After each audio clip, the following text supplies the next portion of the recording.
বন্ধুরা, সবাই কেমন আছো? বন্ধুরা, আজকে তোমাদের আপন মায়ের পুকুরে ছেলের ঠাকুর ডুবানো নিয়ে অসাধারণ একটি সত্য ঘটনা বলবো। গল্পটি শেষ পর্যন্ত শুনলে তোমরা বাধ্য হবে হাতের কাজ করতে। না হলে সবাই আমাকে কাজ করে দিয়ে যাবে, আমি বাধা দেব না। আকাশে নীল টি শার্ট পরে আমার গা ঘেঁষে দাঁড়িয়ে আছে আমার ছোট বোন কান্তা। আমি মুখ তুলে বলি, বসে আছি, বৃষ্টি দেখছি। তা আমি দেখছি ভাইয়া, কিন্তু তোমাকে খুব বিষণ্ণতা একাকিত্বের ভেতর ডুবে থাকা মনে হচ্ছে। তোমাকে আমি অনেকবার বলেছি জলিয়াপার আহ্বানে সাড়া দাও। জলিয়াপা তোমার জন্য পাগল। দুইজনে বসে বৃষ্টির খেলা দেখতে খুব মজা পাবে। কান্তা আমার 2 বছরের ছোট, ভীষণ চট্টে হাসি খুশি মেয়ে, পাতলা গড়নের লিকলিকে শরীর। যেমন সুন্দরী তেমন লেখাপড়াতেও খুব ভালো। আমি জীবনেও কান্তার সাথে কথায় জয়ী হতে পারি না। কান্তা কথার সাথে কথা মিলিয়ে খুব সাবলীলভাবে কাবু করে দেয়। আমাদের মাঝে খুব মিল। ভাই বোনের সম্পর্ক হলেও তুই তুগালে সম্পর্ক। বাহিরে গেলে কেউ বুঝতেই পারে না যে আমরা ভাই বোন। সবাই মনে করে বন্ধু। কান্তা জলিকে খুব ভালোবাসে, তাই কান্তার আশা আমি জলির সাথে প্রেম করি। জলিও অনেকদিন যাবৎ আমার সাথে সম্পর্ক করতে চেষ্টা করে যাচ্ছে। আমি প্রায় 1 বছর নেশায় আসক্ত ছিলাম। কান্তার কারণেই আমি সেখান থেকে ফেরত এসেছি। কান্তা আমাকে খুব ভালোবাসে। মা আমার নারী আন্দোলন করে, যা আমার পছন্দ নয়। নিজেকে প্রচার আর প্রসার করায় আম্মা খুব ভালোবাসে, তাই নিজের টাকা খরচ করে আন্দোলন করে। কিন্তু নিজের অনেক ভুল নিজেই দেখে না। সন্তানের ওপর অধিকার আছে, তবে তাদের দেখার সময় ওনার নাই। আমরা ভাই বোন ছোট থেকেই কেয়ার করি না আমাকে। আব্বা ব্যস্ত ব্যবসায়ী মানুষ। তিনি আমাদেরকে টাকা দিলেই সব দায়িত্ব শেষ এমন ধারণা পোষণ করেন। দেশ বিদেশ ঘুরে বেড়ায়। মা বাবার মধ্যে তেমন কেমিস্ট্রি আছে বলেও মনে হয় না। আমরা দুইজন নিজেদের ভুবন সাজিয়ে রেখেছি। আড্ডা মারা, বাহিরে যাওয়া, ঘুরে বেড়ানো সব আমরা একসাথেই করি। কান্তা আমার ঘাড়ে হাত রেখে বলে, ভাইয়া, জলিয়াপা খুব ভালো মেয়ে, তোমাকে সুখী রাখবে। হ্যাঁ বলে দাও, আমি ফোন করে দিই, দেখবেই বজ্রপাতে কাক ভেজা শরীর নিয়ে তোমার কাছে হাজির হয়ে যাবে। কাতা ভেজা শরীর দিয়ে আমি কি করব? কি বল ভাইয়া, মোস্ট রোমান্টিক দৃশ্য হল মেয়েদের ভেজা শরীর। তুই এত কিছু জানিস কি করে? কেন ভাইয়া, আমি কি ফিডার খাই? আমি এখনো বাচ্চা নাকি? তুই কি কারোর জন্য বিজিস নাকি? ভাইয়া, সিরিয়াল আছে না, তুমি শুরু করলে আমি চেষ্টা করতাম। তোমার জন্যই আমি কিছু করতে পারছি না। তোরে কে বাধা লেচ্ছে? যা খুশি কর। কি বলো, বেয়াদবি হয় না? দুনিয়াতে তুমি আগে আসছো, তাই তোমার আগে কিছু করতে হবে। না রে, আমার এই কমিটমেন্ট খেলা ভালো লাগে না। মা বাবার আচরণ দেখে এই খেলার প্রতি মন নেই। ভাইয়া, সেটা তাদের ব্যাপার। তাই বলে কি আমরা সেটা দেখে এখন নিজেদের কষ্ট দেব? ওদের মাঝে ভালোবাসা ছিল, আর সেটার প্রমাণ তুমি আর আমি। বাবা গরিব ছিল, তাই টাকার অভাব দূর করতেই টাকার প্রতি আগ্রহ বেশি। বেশি আম্মা আব্বার জন্য ঠিক নয়। তাই বলে কি আমরা ভুল করব? এত কিছু ভাবিস কি করে? তোর কেউ থাকলে বল, বিয়ে দিয়ে দেই। ভাইয়া, আমি তোমার চিন্তা করি। তুমি এত হ্যান্ডসাম একজন মানুষ, আর তোমার গার্লফ্রেন্ড নাই। কি করে হয়? তোমার দিকে সব মেয়ে যেয়ে থাকে হা করে। তুমি কি জানো? তাই তুই কি এইসব দেখে বেড়াস নাকি? আমি হয়তোবা দেখতে ফানি কার্টুন, তাই সবাই দেখে। না ভাইয়া, তুমি ফানি না, তুমি তাদের কাছে হানি। ওরা তোমায় দেখে দেখে গেলে খায়।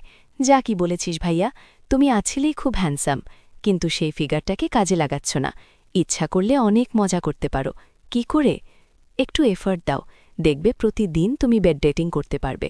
তুই কি করছিস নাকি এসব? আমি কোথায় পাবো? কেউ আমাকে পছন্দই করে না।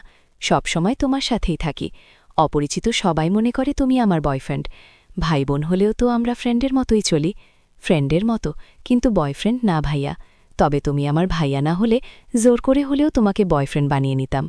যে কোনো মেয়ে তোমার জন্য পাগল হবে ভাইয়া, বলে আমার পেছন থেকে আমার গলা পেঁচিয়ে ধরে। আমি বাধা না দিয়ে বসে থাকি, আর কান্তা আমার বুকে হাত বুলিয়ে দিয়ে বলছে, জলিয়াপা, তোমার এই সুটাম দেহের পাগল ভাইয়া। হাত বাড়িয়ে দাও, এনজয় করো। কান্তার হাত যেন থামছেই না। আমার শরীরে তৈরি হচ্ছে এক ধরনের কেমিস্ট্রি। চোখ বন্ধ হয়ে আসছে আরামে। আমি হাত ধরে ছাড়ানোর চেষ্টা করে বলি, কি রে, তোর কি হয়েছে? তুই কি জলি হয়ে গেছিস নাকি? যেভাবে হাত দিচ্ছিস যেন তুই নিজেই জলি। কেন ভাইয়া, আমাকে কি জলিয়াপা মনে হচ্ছে?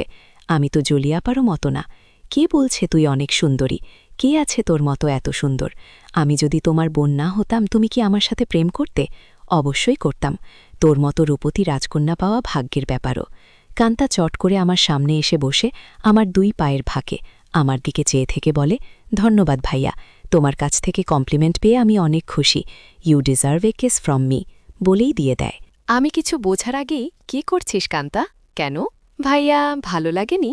ভাই বোনে লিফট টু লিফট দেয় নাকি? কুইক হয়। নো প্রবলেম ভাইয়া বলে আমার মুখের খুব কাছাকাছি মুখ রেখেই কথা বলছে। সত্যি বলতে কি, আমার ভালোই লেগেছে। কান্তা যেমন বুঝে গেছে সেটা, তাই চট করে বলে ওঠে, ইউ এনজয় ইট ভাইয়া। আমার দিকে চেয়ে বলে, সরি ভাইয়া। উঠে দাঁড়িয়ে রুমে চলে যায়। আমি সেখানে বসে থাকি অনেকক্ষণ। কাজের মেয়ে ডাকে সাড়া দিয়ে খাবার খেতে যাই। কান্তা আজ খাবে না, তাই আমি একাই খেয়ে রুমে গিয়ে ঘুমিয়ে যাই। কান্তার সাথে আমার দেখা হয় না আজ 2 দিন। লজ্জায় আমিও দেখা করার ইচ্ছা করিনি। কিন্তু আজ আমাদের নানিকে দেখতে যাওয়ার কথা এবং খালাতো ভাইয়ের বিয়ের ব্যাপারে আমাদের অনুষ্ঠানের পরিকল্পনা নিয়ে সকল আত্মীয় স্বজন নিয়ে মিটিং আছে সন্ধ্যায় খালার বাসায়। কান্তার মোবাইলে টেক্সট দিয়ে আমাকে জানিয়ে রাখে, বলে সে খালার বাসায় চলে যাবে, যেন আমি মিস না করি। কিন্তু নানির বাসায় সে যাবে না। আমি নানির বাসা থেকে খালার বাসায় গিয়ে দেখি সবাই বসে আছে। আমাদের মিটিং শেষ করে রাত বোধহয় একটা ওভারটেকে বাসায় আসি। প্রায় সবাই গাড়ি নিয়েছিল, কিন্তু কান্তা কারো লিফট নিতে নারাজ। বাসায় এসে যার যার রুমে চলে যাই। আম্মা জানতে চাইল মিটিং কেমন হলো এবং আমরা কি করব। আমরা দুজনেই কালকে বলবো বলে বিদায় নেই। আম্মা শুধু বলল, আগামীকাল আমরা কক্সবাজার যাব, তোরা কি যেতে চাস নাকি? আমি বললাম না। কান্তা জবাব না দিয়ে চলে যায়। আব্বা আম্মা দুপুরের ফ্লাইটে কক্সবাজার চলে গেলে আমি আর কান্তা বাসায় বসে আছি। তখন কান্তা বলে, ভাইয়া চলো আজ আমরা বাহিরে ডিনার করি। আমি রাজি হতেই কান্তা ধন্যবাদ দিয়ে কাজের মেয়েকে বলে। বাজার চলে গেলে আমি আর কান্তা বাসায় বসে আছি। তখন কান্তা বলে, ভাইয়া চলো আজ আমরা বাইরে ডিনার করি। আমি রাজি হতেই কান্তা ধন্যবাদ দিয়ে কাজের মেয়েকে বলে, আমরা রাতে খাব না, আজ তুই ইচ্ছা করলে ছুটি নিতে পারিস। কালকেও আমরা থাকব না। আমাদের আগেই কাজের মেয়ে চলে যায় তার স্বামীর বাসায়। আমরা বিকালে বাইরে হই ডিনারের জন্য। কান্তা ইচ্ছা করে খুব সুন্দর একটা ড্রেস পরে। দেখতে খুব সুন্দর লাগছিল। ড্রেস দেখে কেউ বলবে না আমি তার ভাই। ভাইয়ের সাথে ডিনার করতে যাচ্ছে। কান্তার চেয়ে থাকা যেন আমার ভালো লাগছে না। কি যেন সে বলতে চায়, কি যেন লুকিয়ে আছে কান্তার ভেতরে। ভাইয়া তুই আমার প্রতি রেগে আছিস? সেটা কিন্তু একটা ফান ছিল, কেমন করে যেন একটু বেশি হয়ে গেল, তাই না? সরি ভাইয়া, বাদ দে সেই কথা। আমরা তো ভাই বোন, কিন্তু বন্ধু বটে। আমরা ডিনার করে রাত 10টায় আমরা বাসায় চলে আসি। কান্তা ড্রেস চেঞ্জ করে নিচে টিভি দেখতে আসলে দেখে আমি বসে আছি। ভাইয়া চেঞ্জ করে আস, মুভি দেখব। আগামীকাল কয়েকজনকে ডেকে নিয়ে পার্টি দেব। কি বল? বেশি না, তুই যাকে ইচ্ছা বলে দিস আসতে। আমি রাজি, যেন ও সব জিনিস না আনে। আমি একটা শর্ট পরে নিচে এসে একটা হিন্দি মুভি দেখছি। কান্তাও শর্ট পরা।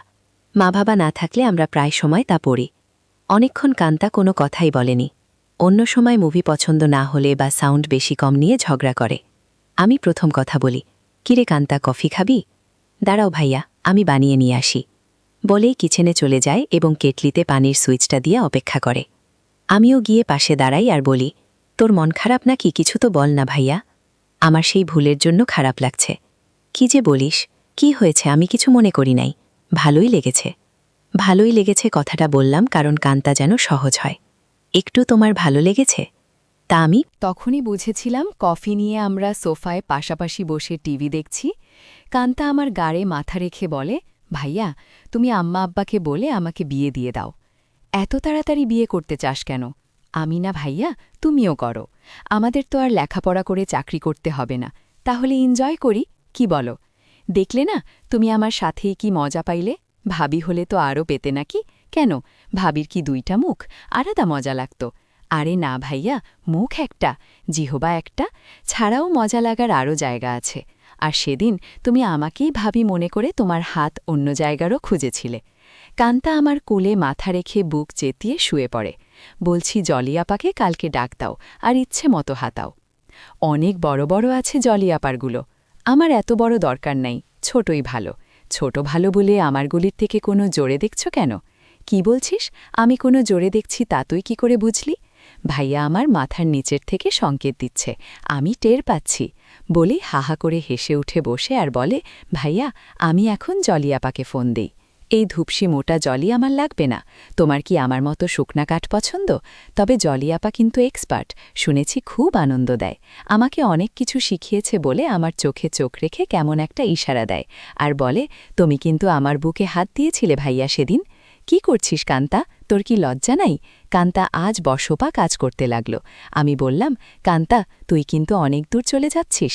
ভাইয়া আমি অনেক দূর যাচ্ছি না ভাইয়া, এই মুহূর্তে আমার ভালো লাগছে তোমার জিনিসটা ধরে রাখতে, আর সেটাই সত্য, প্লিজ বাধা দিও না। কান্তা, তুই আমার ছোট বোন, খুব আদরের, আমি চাই না। সামান্য একটু ভুলের জন্য আমাদের জীবন নষ্ট হোক। ভুলের মাঝে আমরা বেঁচে থাকি। ভাইয়া, আমাদের সম্পর্কে ফাটল ধরবে না। কান্তা, এইসব তুই শিখলে কোথায়? ভাইয়া, বয়স হয়েছে, মুভি দেখি, আর আমার কাছে রাবারের একটা আছে, সেটা দিয়ে প্রতিরাত প্র্যাকটিস করি। সব শিক্ষার বড় শিক্ষা হলো সেটা। সব মেয়েদেরই বিয়ের আগে এই শিক্ষা অর্জন করা উচিত। অনেকক্ষণ আমাদের মাঝে কোনো কথা নেই, শুধু একে অপরের শ্বাসুদ্ধকার মুহূর্তকে এনজয় করি। এত সুখ, এত আয়েশ জীবনে পাই নাই। কান্তা আমার কানের কাছে বলে, ধন্যবাদ ভাইয়া, তুমি তো বাজিমাত করে দিয়েছ। আমার খালতো ভাই সোহানের বিয়ে আগামীকাল। আমরা খালাতো মামাতো ভাই বোন 15 জন, আর সোহান সবার বড়। ভাই 10 জন আর বোন 5 জন। এই প্রথম একজন ভাইয়ের বিয়ে। গত বছর সোহানের বোন লিজার বিয়ে হয়েছে। অনেক আনন্দ ফুর্তি করেছি আমরা। কান্তা আর লিজা আমাদের সকল ম্যানেজমেন্টের দায়িত্ব নিয়েছে। খুব ব্যস্ত। আজও সকাল সকাল চলে গেছে। সোহান ভাইয়াদের ছাদে ডিজে পার্টির আয়োজন হবে আজ রাতে। আব্বুর ক্লায়েন্ট থাকায় কানাডা থেকে আসছে, তাই সকাল সকাল হোটেল থেকে তাদের নিয়ে ব্রেকফাস্ট করে ফ্যাক্টরি পরিদর্শন করতে হবে। আম্মু অনেক রাগ করেছে, কারণ আম্মু চায় বিয়ের বাড়িতে যেন থাকে। বিয়ের দিন সারাদিন ছুটি আছে বলে আব্বু চলে যায়। আমি 11টায় ঘুম থেকে উঠে দেখি সেজেগুজে বসে আছে। খালার বাসায় যাবে এবং সেখান থেকে মেয়ের বাড়িতে কিছু জিনিস নিয়ে যেতে হবে। আমাকে দেখেই বলে, কিরে, আজ অন্তত একটু তাড়াতাড়ি উঠলে কি হয়? কাজের মেয়েকে না বলে আজ নিজেই নাস্তা দেয় আমাকে, আর ফোনে বড় খালার সাথে স্পিকারে দিয়ে কথা বলছে। ড্রাইভার আমাদের বাসার সামনে বসে আছে যেন তাড়াতাড়ি যায়। কি ব্যাপার আম্মু, আজ নিজে এত আদর করে নাস্তা দিচ্ছ? ব্যস্ততার মাঝেও ফোনে থেকেই আম্মু বলে, তুইও তো আম্মুকে আদর করে অনেক কিছু খাইছিস, তাই একটু চামচামি করছি, যেন আসল জিনিসটা পাই। খালা বলে, কার সাথে কথা বলছিস সাবিনা? সাবিনা আমার মায়ের নাম, আপি অঙ্কিতা। এখন খুন ভাঙল। সবাই ভাবছে অঙ্কিতা রাগ করেছে, ওকে সাথে করে নিয়ে আয়। ফোনটা অঙ্কিতাকে। আপি শুনছে, কথা বলো। এই অঙ্কিতা, গতকাল আসলি না কেন? সবাই ভাবছে তুই রাগ করেছিস, কারো ফোন ধরিস নাই কাল বিকালে। রাগ করিব কেন? গতকাল আম্মুর একটা বিশেষ অ্যাসাইনমেন্ট নিয়ে ব্যস্ত ছিলাম, সেটা করে দিয়েছি, তাই আম্মু আজ খুব খুশি। 2টার আগেই চলে যাব খালা। আমার নাস্তা শেষ হতেই আম্মু এসে বলে, এই অঙ্কিতা, আমরা আবার কখন করব সেটা ভেবেছিস? এত ব্যস্ত হচ্ছ কেন? এই 3 দিন আমরা খুব ব্যস্ত থাকব। ওমা, 3 দিন? ড্রাইভার বাইরে বসে আছে। এখন যাও দেখি, সময় করে একটা কিছু করে দিব। কাজের মেয়েকে 3 দিন ছুটি দিয়ে আম্মু বলে, যা, তোর স্বামীর সাথে এনজয় কর। 2000 টাকাও হাতে দেয়। শান্তা নামের কাজের মেয়েটা আমাদের পরিবারের খুব ভালো সম্পর্ক। আমরা সবাই নিজের মতোই ভালোবাসি। শান্তা বলে, আমি আগামীকাল বড় খালার বাসায় যাব, কথা হয়েছে।